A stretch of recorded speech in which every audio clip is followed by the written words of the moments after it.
This Game Boy Pocket belongs to Scott, one of my TikTok followers.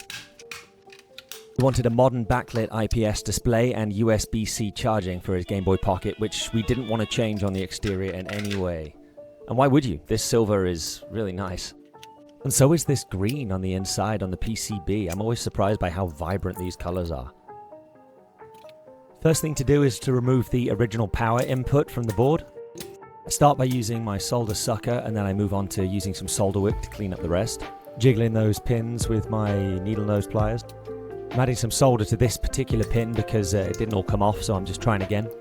And now I'm applying some heat while I pull from the underside with those pliers. This is the board for the USB-C charging. I'm just clipping it out and then filing it down so that it's all straight. It doesn't have much space in there, so it's important to claw back as much of it as possible. I love the design on this USB-C input. It sits exactly where the old input was, and it connects using the exact same contacts as the old one as well. Scott's had this Game Boy since 1999 when he bought it to play on the bus on the way to work. There's a few components that need to be removed here so that the charging board sits flush to the PCB. He enjoyed playing Micro Machines on his Sega Mega Drive or Sega Genesis here in the US, so that was the first game he got for his Pocket. I had no idea it was on the Game Boy. I'm probably going to get it too now. Cleaning up any residue here with some solder wick. We won't be needing these battery contacts, so they're coming out now. Same process as before, solder sucker, maybe a bit of solder wick, and then some heat just to melt that last bit of solder to remove the contacts, and then some solder wick just to get rid of any residue. Cleaning off any residual flux or dirt that happens to be on this PCB. And as I'm showing you here, these contacts are sitting a little proud, so I just have to use some solder wick to remove some of the solder and get it a little more flush. Scott's based in the UK, so this Game Boy's travelled across the Atlantic to get its new lease of life. I'm visiting some family in the UK soon, so I'm going to mail it while I'm there. There we go, those contacts are much more level now. With the area prepared, I can now drop in the USB-C charging board and solder it down. This Game Boy had been sitting in the loft space at Scott's mum's house for years until he saw the Tetris movie on Apple TV and was inspired to scramble looking for it and give it a new lease on life. I find these rechargeable batteries usually have the 2-pin connector attached, but this one doesn't, so I'm going to have to splice these two wires together to get it working. I used an offcut to check what gauge it was so the wire cutters could reveal the wires at the end. I'm applying just a little bit of solder to the end of each of these wires. I'm prepping some heat shrink wrap here so there's no exposed wire when I'm done.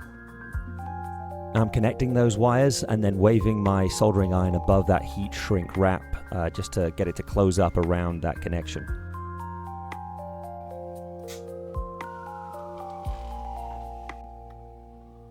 With that done, I can connect the battery to the board and then plug in a USB-C cable. If we get a red light, that means it's working, and it is.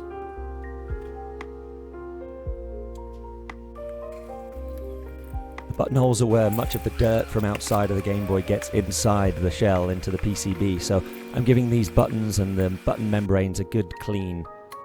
Now I'm using this plastic spudger here to gently pry up the old display from the shell. With that done, we can see the fitting for the new display here and do any clipping around the shell just to make it fit. Most modern IPS backlit displays are a little larger than the original ones. We bought this version because it is about the same size as the original, at least the screen space is, which means we can keep that silver screen lens on the front and not have to replace it. I've been looking for a modern replica of this silver screen lens, but I found it impossible to find. The instructions for this display tell you to put this wire and wrap it around the battery contact, but since we've removed that, I'm connecting it directly to the power switch. That charging board increases the thickness of the PCB, so I'm just making a little extra space down there by clipping and filing away at the shell. And that clipping and filing continues as I make the USB-C slot.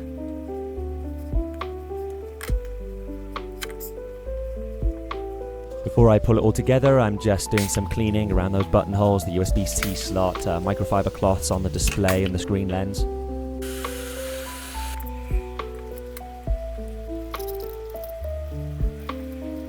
And having cleaned up the buttons and the button membranes earlier, it's time to put them back into the shell.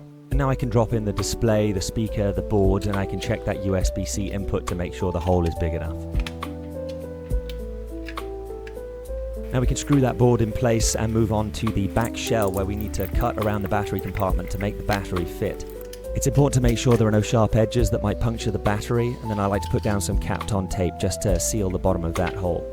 We thread the battery connector through the hole in the battery compartment and connect it to the board, then we put in the on-off switch and it's time to close it up. Feeling a bit of Link's Awakening today for the final test.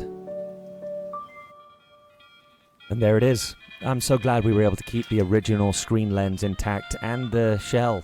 There's a couple of scratches, but it's been well loved in its time, so that's only to be expected. I'm looking forward to being back in the UK for a week and mailing this one back to Scott.